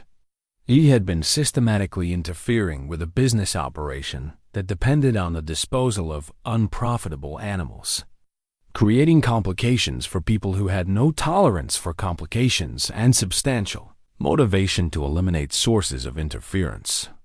We need to contact the police, Dr. Vasquez said, reaching for her phone with the efficiency of someone accustomed to emergency procedures. No. Amir's response was immediate and firm. Police involvement makes this bigger, more dangerous for everyone. These people, they don't just threaten. They follow through. His military experience had taught him to assess threats realistically rather than optimistically, and everything about the photograph suggested professional organization rather than random intimidation. The surveillance had been sophisticated, the distribution strategic, and the message carefully calculated to isolate him from community support without creating evidence that could be used in legal proceedings. "But you can't handle this alone," Miguel protested, his young face showing fear for someone who had become central to his daily life. "They have money, cars, probably weapons. You live on the street with nothing. I have more than nothing." Amir replied, his voice carrying quiet conviction that surprised both listeners. "I have training they don't expect, knowledge they can't anticipate, and people who care about the outcome."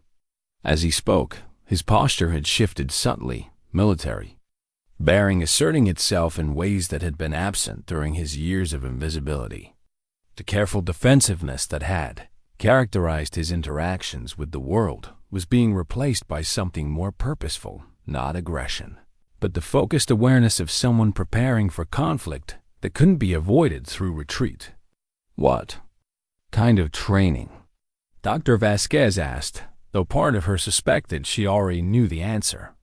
"The kind that kept military working dogs alive in places where people were actively trying to kill them," Amir replied. "Counter-surveillance, threat assessment, tactical medicine under hostile conditions. Skills I hoped I'd never need again." The afternoon light filtering through the clinic windows seemed to shift as this new understanding settled among them. Amir's years on the street hadn't just been retreat from trauma. They had been cover for someone whose professional capabilities posed genuine threats to organizations that profited from animal suffering. Hope and Courage, sensing tension among their humans, had positioned themselves with the alert attentiveness that suggested they understood something significant was happening. Both dogs showed the kind of focused awareness that characterized working animals, responding to changes in their handlers' emotional states. "They're combat trained too, aren't they?"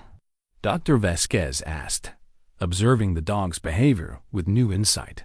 "Not deliberately, but they've learned to read threats, respond to commands under stress, and provide tactical support during dangerous situations." Amir's assessment of their capabilities was delivered with professional objectivity, but couldn't entirely mask his pride in their development. They've been training for this without knowing it. The implications were both encouraging and terrifying. Hope and Courage had evolved beyond simple pets into working partners capable of providing genuine assistance during the confrontation that now seemed inevitable. But their involvement also meant that the stakes had risen beyond Amir's personal safety to include the lives of animals whose trust and loyalty had made them willing participants in whatever conflict was approaching. "What do we do?" Miguel asked, his question carrying the weight of someone who understood that adults were preparing for battle while hoping children might somehow be kept safe from the consequences. "We make sure Hope and Courage are protected," Amir replied, his priorities clear despite the complexity of the situation developing around them. "And then we find out exactly what kind of people we're dealing with, so we can decide how to respond appropriately." The veterinary license on Dr. Vasquez's desk seemed to gleam in the afternoon light, its official documentation of professional competence now carrying implications that extended far beyond medical treatment into territories where healing and warfare intersected in ways that civilized society preferred not to acknowledge. But war had found them anyway, delivered in a cheap photograph that transformed animal rescue from act of compassion into act of resistance against people who viewed suffering as profitable and interference as intolerable. The question now was whether skills learned in distant conflicts could be adapted to protect what mattered most in the small corner of the world that had become home to an unlikely family bound together by love, loss, and the determination to prevent further harm to creatures who depended entirely on their courage and competence. The medical textbooks were water-damaged and held together with duct tape, but Sarah's careful handwriting filled the margins with observations that revealed a mind passionate about animal welfare and innovative treatment approaches. Amir had found them in the storage unit he maintained with the last of his disability payments, a small space that held the remnants of his former life, carefully preserved against a future he had never expected to reclaim. "Listen to this," he said, reading from notes Sarah had made in a veterinary pathology text. "Animals who survive deliberate trauma often develop heightened protective instincts that can be channeled into therapeutic relationships with other trauma survivors. The key is understanding that their defensive behaviors are adaptive responses rather than pathological symptoms." Dr. Vasquez looked up from the tactical planning materials spread across her desk. Maps of the neighborhood, photographs of suspected dogfighting locations, and contact information for law enforcement officials who specialized in animal cruelty cases. The contrast between Sarah's academic observations and their current situation was jarring, but also illuminating. She was already thinking about the connections between animal abuse and human trauma, Dr. Vasquez observed. "Most veterinary students don't develop that level of systems thinking until much later in their training." "She was always ahead of her time," Amir replied, his voice carrying pride that had replaced the crushing grief that usually accompanied memories of his daughter. "He used to say that healing animals was incomplete if you didn't address the human factors that caused their suffering in the first place." This philosophy had taken on new relevance as they prepared for the confrontation that now seemed inevitable. Intelligence gathered over the past week had revealed a sophisticated operation using abandoned buildings near the industrial district for organized dogfighting, with profits substantial enough to justify eliminating interference through violence.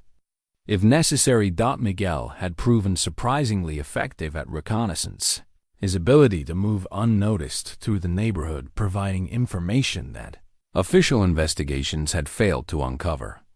The boys' reports painted a picture of systematic animal abuse that extended far beyond Hope and Courage's near-death experience. "They're holding fights twice a week," Miguel reported during their evening planning session, "Wednesday nights and Saturday afternoons. Guards posted outside, lots of expensive cars, and they bring in animals from all over the city. Some of the dogs," he paused, his young face struggling to process what he had witnessed. "Some of them are pets, still wearing collars when they arrive." The information was devastating, but strategically valuable.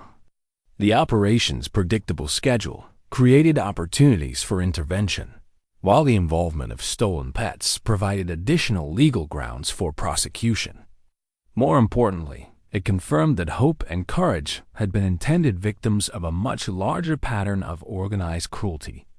"We can't handle this alone," Dr. Vasquez said, voicing the conclusion that had been growing more obvious with each piece of intelligence they gathered. "This is beyond animal rescue.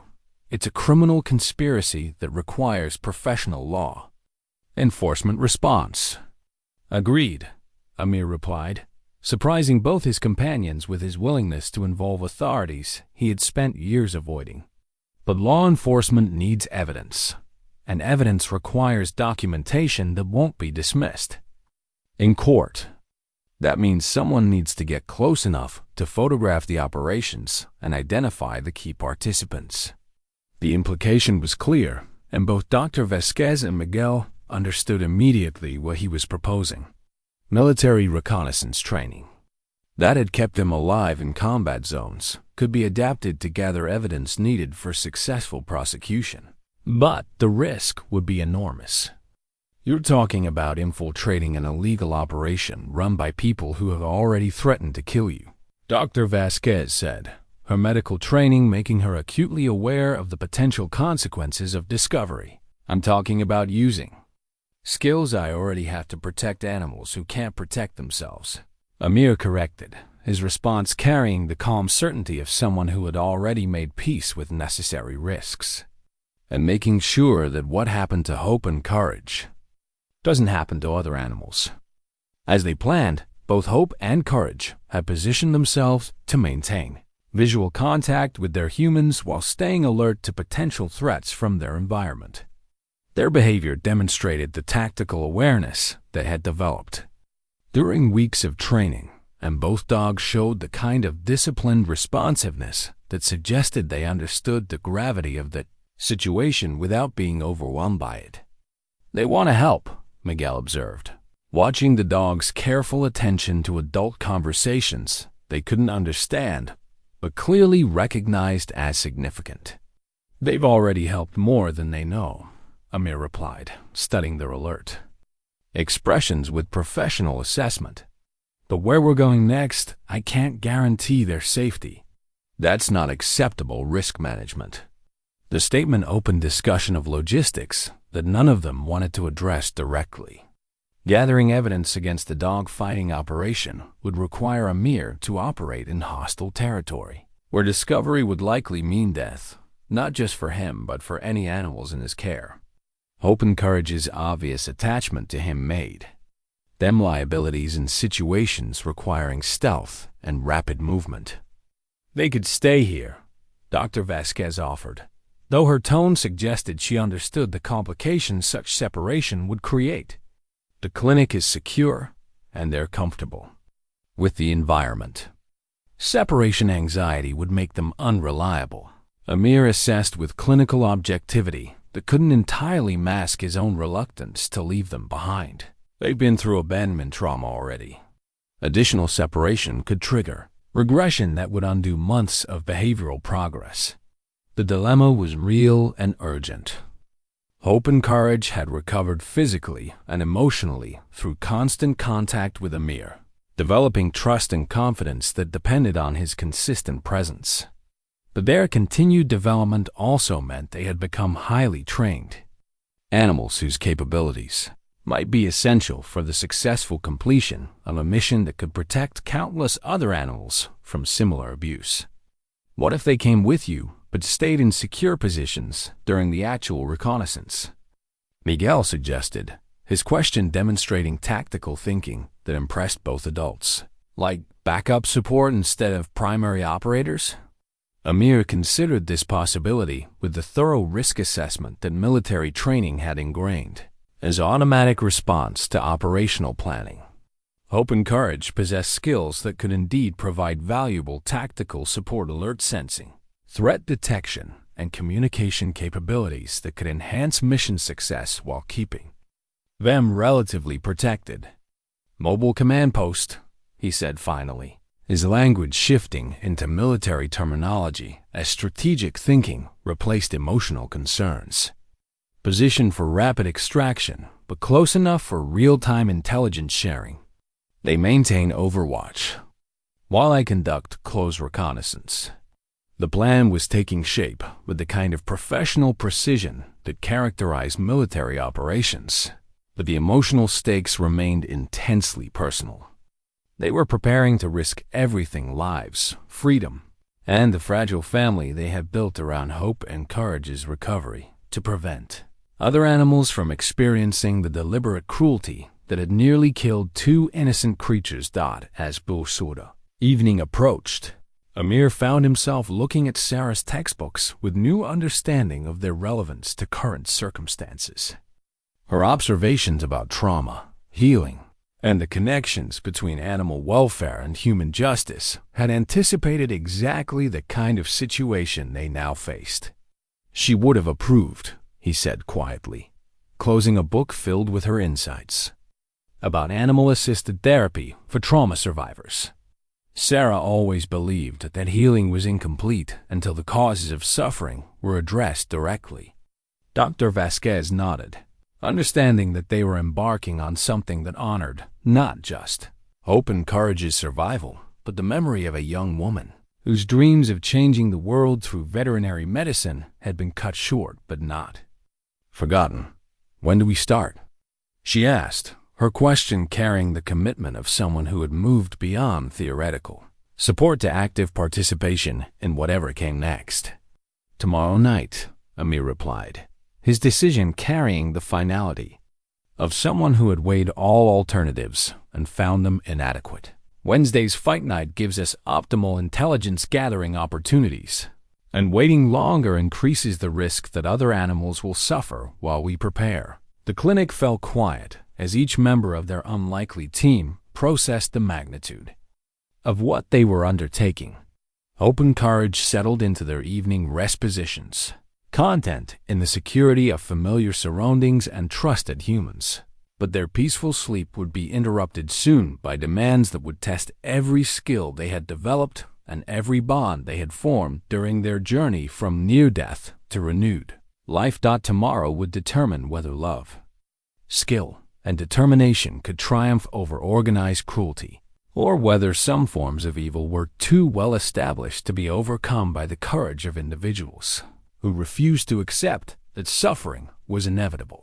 For creatures who depended entirely on human compassion for their survival and protection, the handmade dog collars were works of art, created from scraps, fabric remnants from Maria's sewing projects, leather pieces salvaged from Hassan's belt-making hobby, and decorative elements contributed by neighborhood children who had followed Hope and Courage's recovery with invested attention. Each collar bore the dog's name in careful stitching, along with symbols that had meaning only to their creators but which conveyed love and protection with unmistakable clarity. For luck, Maria explained as she fastened Hope's collar, her fingers gentle around the puppy's neck. And so everyone knows they belong to people who care about them. Hassan presented Courage with his collar with similar ceremony, the leather, soft and supple from careful treatment with oils that would keep it comfortable during extended wear. Good dogs deserve to be recognized as such, he said gruffly, though his eyes held moisture that suggested deeper emotions than his practical words conveyed. The collar presentation had taken place in the pre-dawn darkness outside Dr. Vasquez's clinic, a final ritual before the team moved into position for the operation that would determine whether their weeks of planning could translate into effective action against the dog fighting ring. Both Hope and Courage wore their new collars with obvious pride, their posture carrying the confidence that came from being valued and protected by people who understood their worth. Amir checked his equipment one final time: camera with telephoto, lens and low-light capabilities, digital recorder for documenting conversations, cell phone with direct connection to law enforcement contacts, and most importantly, veterinary supplies for emergency treatment of animals they might encounter during the mission. Everything was organized with military precision, each item serving multiple functions and positioned for rapid access under stressful conditions. Remember, we're gathering evidence, not conducting rescue operations, he reminded Miguel and Dr. Vasquez, though his tone suggested he understood how difficult it would be to maintain that distinction when confronted with suffering animals. Our job is documentation that will enable authorities to shut down the entire operation, not saving individual animals at the cost of mission failure. The warehouse district at 3 a.m. was a landscape of shadows and industrial silence, broken only by the distant sounds of traffic and machinery that never completely stopped in this part of the city. Amir moved through this environment with the fluid awareness that military training had ingrained as automatic response, every sense attuned to potential threats while maintaining focus on the intelligence-gathering objectives that justified the enormous risks they were taking. Hope and Courage accompanied him with matching tactical discipline, their movements coordinated and purposeful in ways that reflected weeks of training for exactly this kind of operation.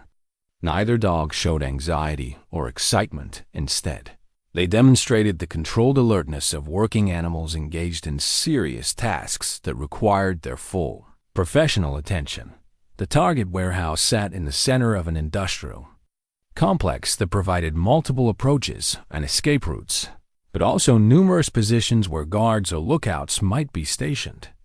Intelligence gathered over the past week indicated that security was focused on the main entrances, with less attention paid to the loading docks and service areas that provided access to the building's interior spaces. Vehicle approach from the south Dr. Vasquez reported through their radio communication system, her position in a rented van providing overwatch and coordination for the ground team. 3 cars, expensive models, arriving exactly on schedule. Amir acknowledged the report with a brief radio click, maintaining communication protocols that allowed coordination without compromising stealth. His position in the shadows of an adjacent building provided clear sightlines to the warehouse entrance while keeping him concealed from casual observation. The arriving vehicles disgorged passengers whose appearance confirmed the intelligence reports about the operation's professional organization. Well-dressed men moved with the confidence of people accustomed to operating outside legal constraints, while others wore clothing and carried themselves in ways that suggested security or enforcement roles within the criminal hierarchy. But it was the sound from inside the warehouse that made Amir's blood run cold. The distinctive barking and snarling of animals in distress, mixed with human voices shouting encouragement and betting odds. The dog fight was already underway, which meant evidence was being generated in real time, but also that animals were suffering. While he remained in position, gathering documentation, Hope pressed closer to his side, her body trembling with the effort required to remain silent while every instinct urged her to respond to the sounds of animals in pain. Courage maintained his disciplined position, but his eyes showed the kind of focused intensity that suggested he was calculating distances and approach angles with tactical precision. Multiple animals confirmed, Amir reported quietly into his radio. Sounds suggest at least 6 dogs actively engaged in fighting, with additional animals held in reserve. Human participation appears to exceed 20 individuals. The numbers were larger than their intelligence had predicted, indicating an operation with broader reach and deeper criminal involvement than previous estimates had suggested. This was encouraging from the perspective of potential prosecutions. Larger operations provided more evidence and more opportunities for law enforcement infiltration, but it also meant that discovery would have more serious consequences for anyone caught gathering intelligence. As Amir maneuvered closer to obtain photographic evidence, the sound from inside the warehouse became more distinct and more disturbing. Animals were being injured deliberately, their pain and fear manipulated for entertainment and profit by people who viewed such suffering as acceptable cost of business operations. "I need closer access," he radioed to Dr. Vasquez. "Current position doesn't provide adequate documentation for prosecution purposes." "Negative," came her immediate response. "Security patrol just completed circuit. You have maybe 10 minutes before they return to that area." 10 minutes was adequate time for a professional reconnaissance if nothing went wrong. But operations like this one were defined by their potential for unexpected complications. Amir calculated odds and alternatives, while Hope and Courage maintained alert positions, their training keeping them focused, despite emotional stress that was clearly affecting their behavioral control. The decision was made for him when screaming from inside the warehouse indicated that an animal had been seriously injured, possibly fatally. The sound was unmistakable to anyone with veterinary training, a creature in agony beyond anything natural, suffering that could only be addressed through immediate medical intervention or merciful end to pain that no living thing should be forced to endure. "I'm going in," Amir transmitted, his decision final despite the tactical risks involved. Medical emergency supersedes intelligence-gathering protocols. Hope and Courage moved with him as he approached the warehouse loading dock, their training enabling them to match his stealth while providing tactical support that enhanced rather than compromised mission effectiveness. Both dogs understood that they were moving from surveillance into active intervention, and their responses showed the kind of professional competence that military working dogs brought to combat operations. The loading dock provided access to the warehouse interior through service doors that had been left unlocked to facilitate rapid movement of people and animals during the fighting events. Amir slipped through the opening with minimal sound, immediately assessing the interior layout and identifying the sources of the disturbing sounds that had prompted his decision to abandon safer observation positions. What he saw inside the warehouse exceeded his worst expectations for organized animal cruelty, but it also provided exactly the kind of evidence that would enable law enforcement to dismantle the entire operation and prosecute everyone involved in its management and support. The challenge now was documenting sufficient evidence while providing emergency care for animals whose injuries couldn't wait for official rescue operations. The emergency veterinary supplies that Dr. Vasquez had assembled filled a tactical bag designed for rapid deployment in hostile environments: 4 fluids, antibiotics, pain medications, surgical instruments, and most importantly, tranquilizers that could calm panicked animals long enough for medical assessment and treatment. Everything was organized for single-handed operation under stressful conditions, anticipating that Amir might need to provide emergency care while maintaining operational security. Inside the warehouse, the scope of the criminal operation became horrifyingly clear. 2 fighting rings operated simultaneously, surrounded by spectators whose enthusiasm for animal suffering created a noise level that would mask sounds of infiltration and rescue activities. Holding areas contained dozens of animals in various stages of preparation for fighting or recovery, from injuries that ranged from minor to life-threatening. But it was the medical area that captured Amir's immediate attention, a crude veterinary station where injured animals received minimal treatment, designed to keep them alive for future fighting rather than promote genuine healing. The person managing this station was clearly untrained, his technique causing additional pain rather than relief as he attempted to suture wounds on a German Shepherd, whose injuries suggested multiple fights over an extended period. "Jesus Christ," Amir whispered, his professional assessment of the animal's condition triggering responses that bypassed tactical caution. The dog was dying from infections that proper veterinary care could have prevented, suffering that was entirely unnecessary and easily treatable with appropriate knowledge and supplies. Hope and courage positioned themselves to provide security while Amir approached the makeshift medical station, their training enabling them to maintain watch positions while he focused on the immediate crisis. Both dogs showed remarkable restraint.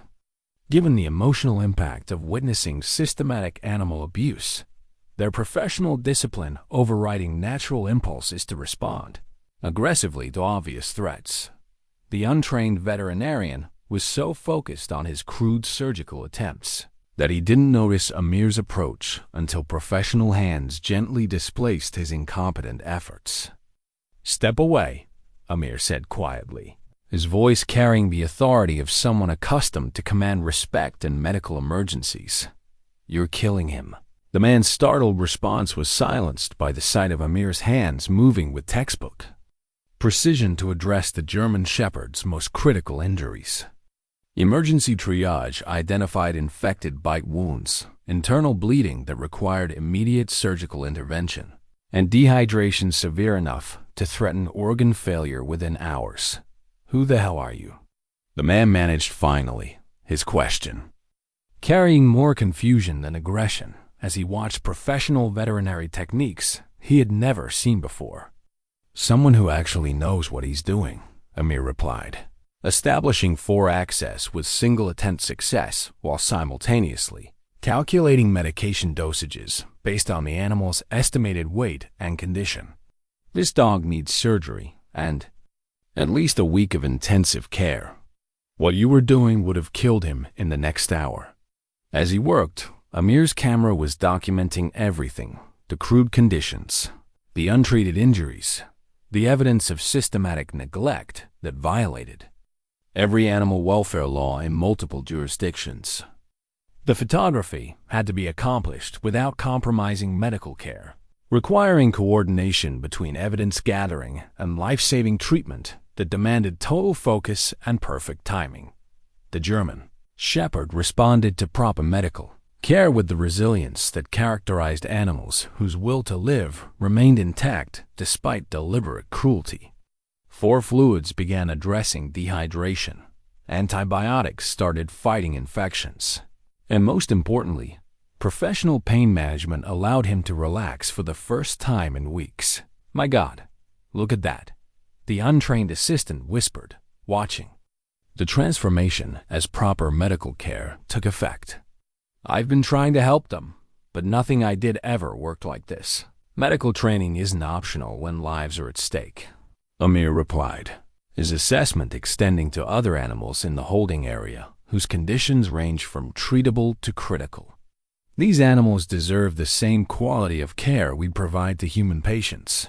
The conversation was interrupted by commotion from the fighting rings, indicating that the evening's entertainment was concluding and participants would soon be moving through areas where discovery would mean confrontation with people who had already demonstrated their willingness to use violence against anyone who interfered with their operations. "We need to move," Dr. Vasquez's voice crackled through his radio earpiece. "Police units are staged and ready for entry, but you need to be clear before they arrive." But looking around the holding area, Amir faced an impossible choice. Emergency medical treatment had stabilized the German Shepherd enough for transport, but at least 6 other animals required immediate intervention to survive the night. Leaving them meant condemning creatures who trusted him to provide the help they desperately needed. "Change of plans," he radioed back. "I'm staying until police arrive. Too many animals need emergency care to abandon the position now." Courage seemed to understand that the mission parameters had shifted from reconnaissance to active rescue, their positioning adjusting to provide better security, while Amir moved between animals providing triage and emergency care. Both dogs showed the kind of tactical flexibility that characterized experienced working animals, adapting to changing operational requirements. The next 20 minutes became a blur of emergency veterinary medicine, conducted under combat conditions. Amir worked with the speed and precision that military training had developed, treating animals whose injuries told stories of deliberate cruelty, while documenting evidence that would ensure prosecution of everyone responsible for their suffering. When police tactical units finally breached the warehouse entrances, they found a scene that exceeded their preparation for organized animal cruelty. Dozens of injured animals were receiving professional veterinary care from someone who had transformed a crude criminal operation into a field hospital that prioritized saving lives over gathering evidence. "Dr. Amir al-Rashid?" the lead officer asked, consulting notes that identified him as both confidential informant and licensed veterinary professional. "We're going to need your help processing this scene and providing medical assessments for prosecution purposes." Amir looked up from the 4-line he was establishing on a pit bull whose injuries suggested months of forced fighting, his hands steady despite the emotional impact of witnessing systematic cruelty.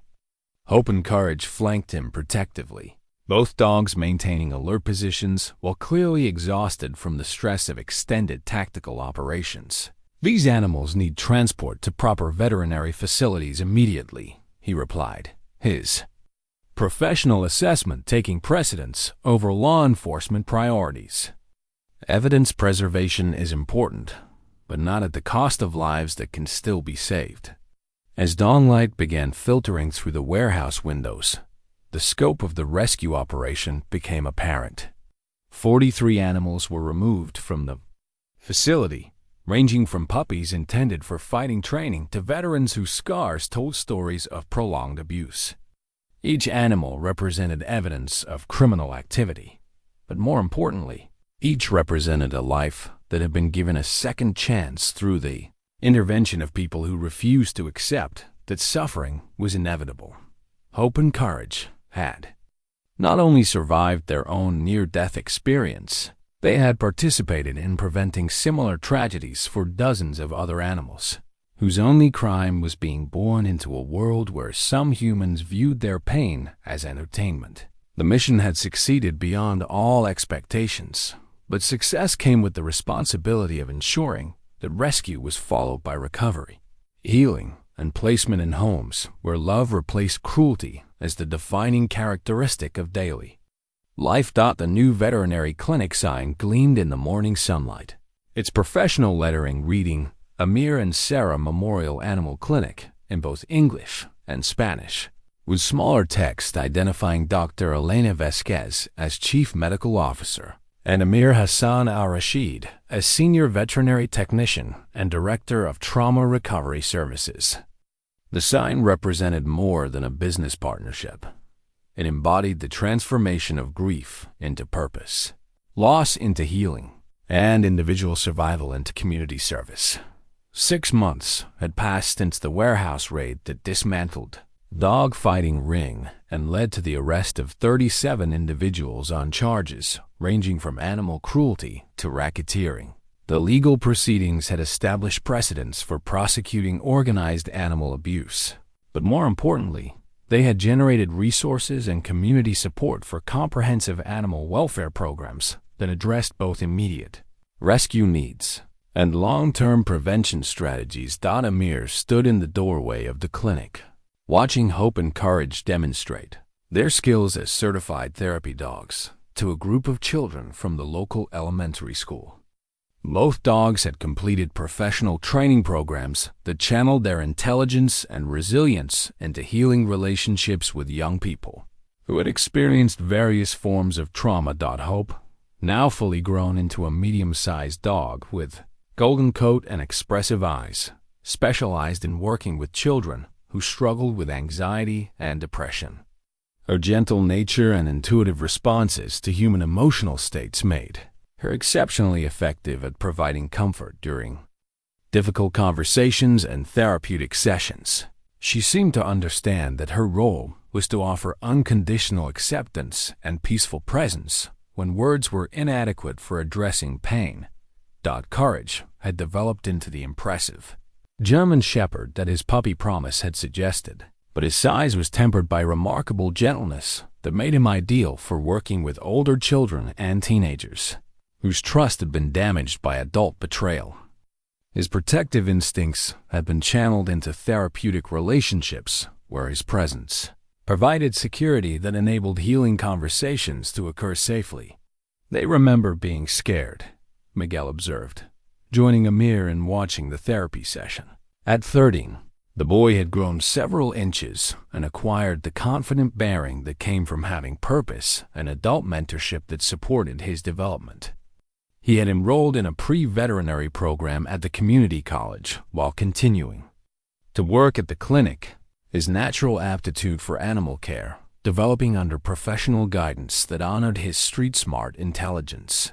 Animals never forget trauma, but they can learn that not all humans cause pain, Amir replied, his voice carrying the wisdom that came from years of healing his own wounds while helping other damaged creatures find their way back to trust, hope, and courage. Teach children that survival doesn't mean staying afraid forever.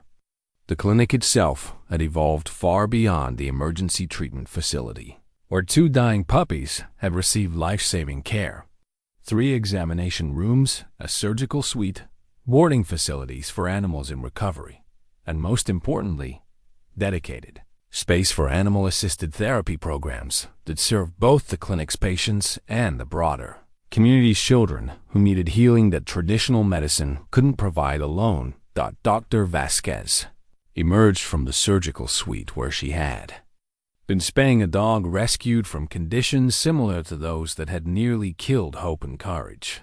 The partnership between them had proven professionally successful and personally satisfying, combining her medical expertise with his trauma recovery specialization to create treatment approaches that addressed both immediate health needs and longer-term psychological healing for animals who had experienced deliberate cruelty.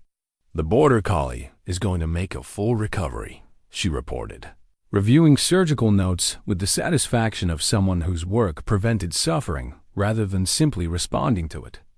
"Our new family will be able to take her home next week, and she should have no lasting effects from the abuse she experienced."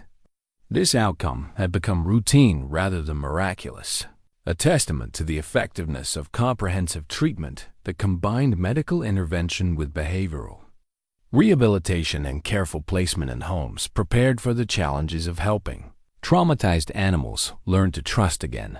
The clinic's success rate in treating and placing animals from fighting operations had attracted attention from veterinary schools and animal welfare organizations throughout the region.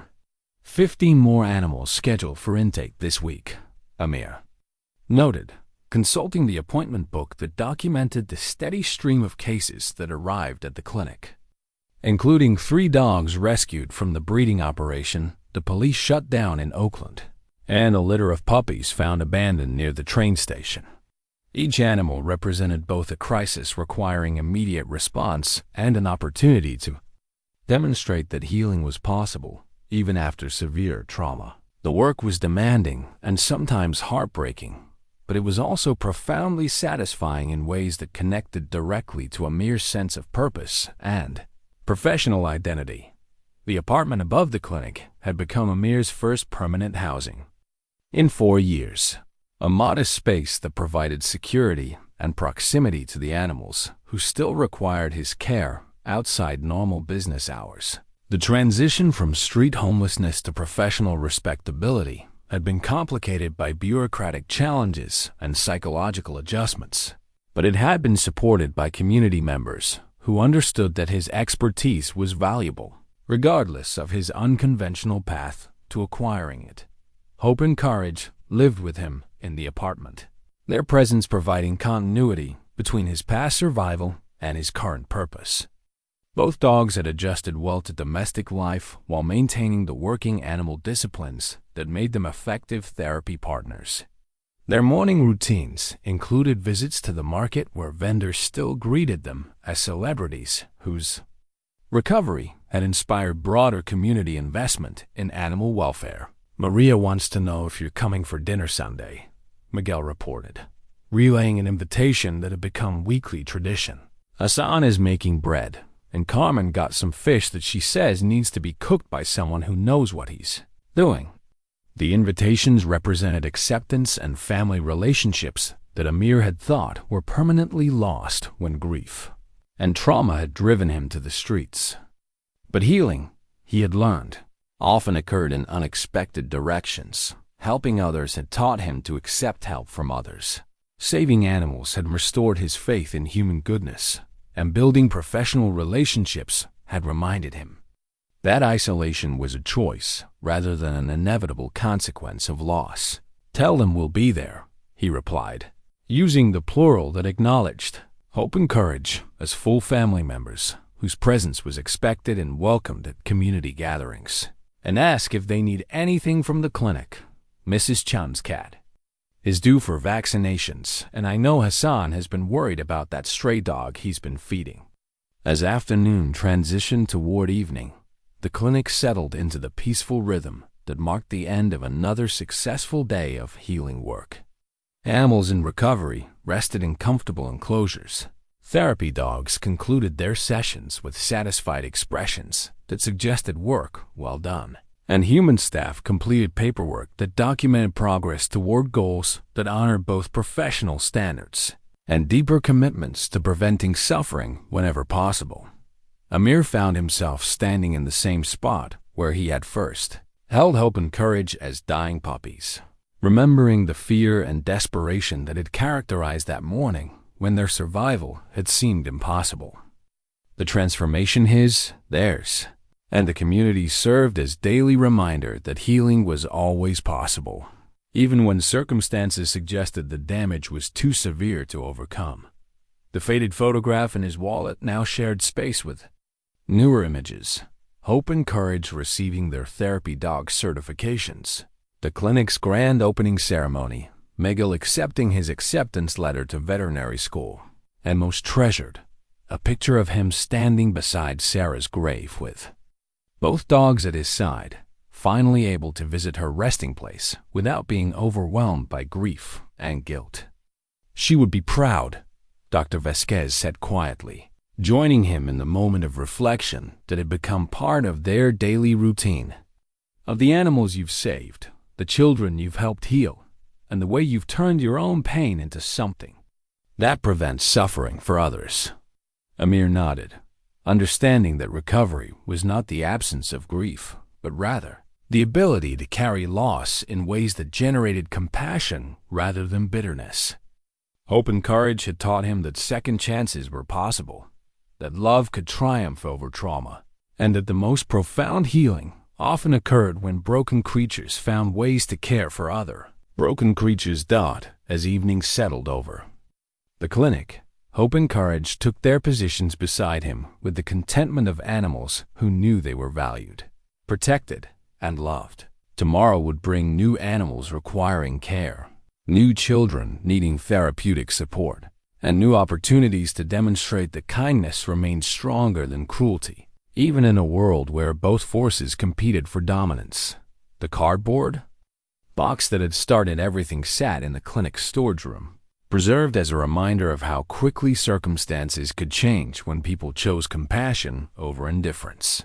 Sometimes the smallest acts of kindness created ripples that transformed entire communities, proving that everyone, human and animal alike, deserved the chance to discover what they might become when given the opportunity to heal, grow, and contribute to a world that was more caring than the one they had inherited. In the end, Hope and Courage had saved far more than their own lives. They had saved their rescuer, their community, and countless other animals whose futures would be shaped by the clinic that bore testimony to the power of love to overcome even the most deliberate forms of cruelty and neglect.